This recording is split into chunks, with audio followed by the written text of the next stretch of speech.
Good morning students. हमने कल fourth lesson पढ़ लिया था और आज हम इसके क्वेश्चन आंसर्स करेंगे। लॉन्ग क्वेश्चन आंसर करेंगे पहले। तो इसका फर्स्ट क्वेश्चन है, मैंने आपको लेसन पढ़ाते हुए बताया था कि ये क्वेश्चन बनेगा। Paper has more patience than people elucidate. कि पेपर के अंदर यानी कि कागज़ के अंदर पीपल यानी लोगों से ज़्यादा पेशेंस होता है। पेशेंस यानी कि धैर्य।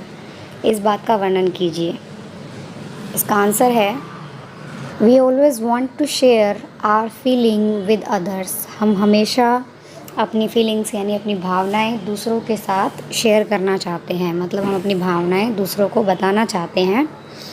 We need someone who can listen to us patiently. हमें किसी ऐसे व्यक्ति की ज़रूरत होती है जो हमें पेशेंटली सुन सके। पेशेंटली यानी धैर्य के साथ हमें सुन सके। But it is not easy to find such a person. लेकिन ऐसे व्यक्ति को ढूंढना आसान नहीं होता। Everybody can't be a patient listener. हर कोई एक पेशेंट लिसनर नहीं हो सकता। मतलब कि हर कोई धैर्य के साथ हमारी बात नहीं सुन सकता। However, there is one with whom anybody can share his feeling. फिर भी कोई है जिसके साथ हर कोई अपनी फीलिंग्स शेयर कर सकता है। It is one who is more patient than all people. और ये वो है जो सभी व्यक्तियों से ज़्यादा पेशेंट है यानी ज़्यादा धैर्यवान है। Yes, हाँ, it is paper. ये पेपर है। It will receive patiently whatever we have to say. हमें जो भी कहना है ये उस बात को बड़े ही धैर्य के साथ रिसीव करेगा यानी कि सुनेगा या प्राप्त करेगा। पेपर पे तो हम लिखते हैं ना। And it will never tell our secret to anyone unless we want. और ये हमारे सीक्रेट्स को कभी भी किसी दूसरे को नहीं बताएगा जब तक कि हम ऐसा ना चाहें। सपोज़ हमने पेपर पे कुछ लिखा हुआ है, क्या पेपर खुद किसी के पास जाकर के कहेगा मुझे पढ़ लो? नहीं ना। जब हम किसी को वो पेपर देंगे तभी कोई उस पेपर को पढ़ सकता है। That was why Anne Frank chose to keep a diary. और इसीलिए एनी फ्रैंक ने एक डायरी रखने का निश्चय लिया था। ठीक है, मतलब उसने चुना था कि वो एक डायरी रखेगी। ठीक है, क्यों? क्योंकि उसे लगता था कि पेपर के अंदर लोगों से ज़्यादा पेशेंस होते हैं। हमारा सेकंड क्वेश्चन है, सॉरी यहाँ पर ये 1 लिखा गया है, गलती से 2 है ये। ठीक है, सेकंड क्वेश्चन है। फर्स्ट तो हमारा ऊपर वाला था ना। Right a short paragraph on Annie's character. कि एनी के करेक्टर पर यानी कि उसके व्यक्तित्व पर एक छोटा सा पैराग्राफ लिखिए। या फिर ये क्वेश्चन ऐसे भी बन के आ सकता है कि give a brief character sketch of Annie's life on the basis of your study of the story.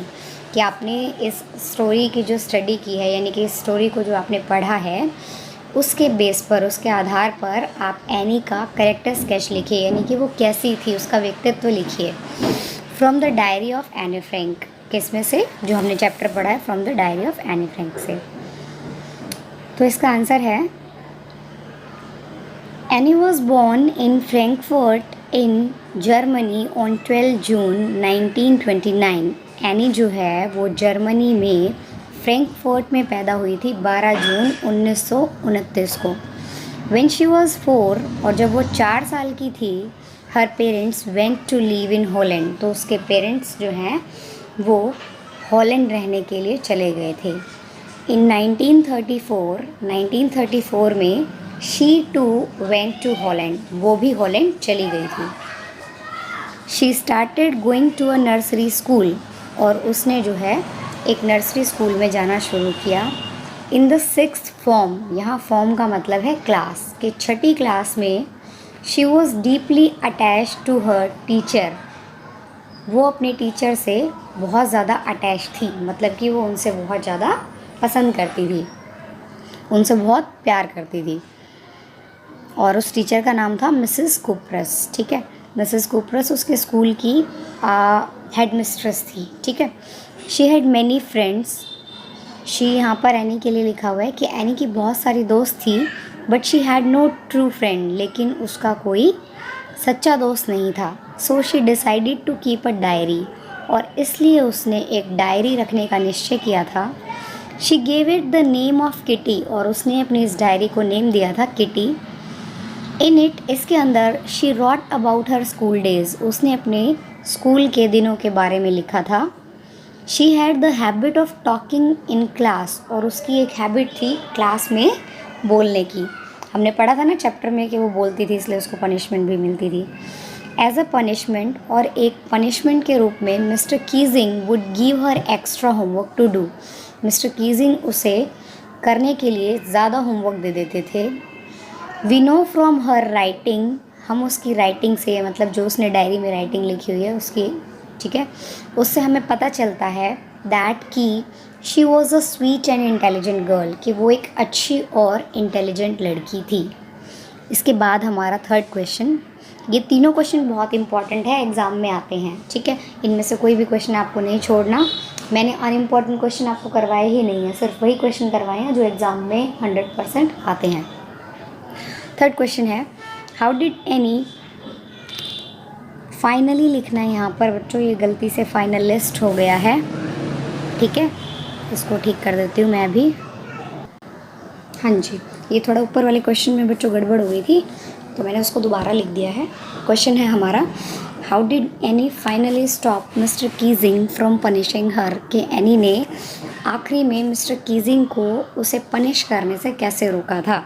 या फिर ये क्वेश्चन ऐसे भी आ सकता है, why did mister Keesing punish any, what was the punishment, और पनिशमेंट क्या थी। क्वेश्चन पनिशमेंट से रिलेटेड ही है, ये दोनों क्वेश्चन सेम बनेंगे, इसलिए मैंने इनको एक ही आंसर लिख दिया है। Annie was in the habit of talking in the class, Annie को क्लास में बोलने की आदत थी। So mister Keesing remained annoyed with her, annoyed का मतलब होता है नाराज़ होना, ठीक है, इसलिए, और रिमेन मतलब रहना, इसलिए मिस्टर कीजिंग उससे नाराज़ रहते थे।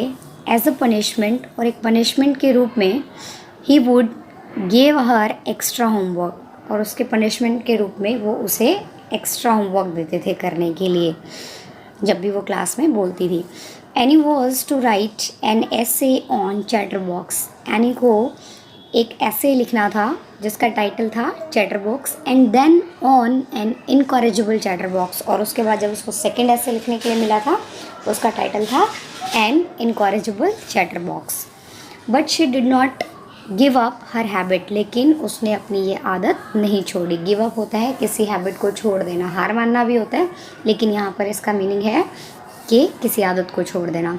थर्ड टाइम, तीसरी बार, mister Keesing ask her to write a very unusual essay, और तीसरी बार मिस्टर कीजिंग ने उसे एक बड़ा ही अजीब सा ऐसे लिखने के लिए कहा। Its title was quack quack quack said mistress chatterbox, और इसका टाइटल था quack quack quack mistress chatterbox ने कहा।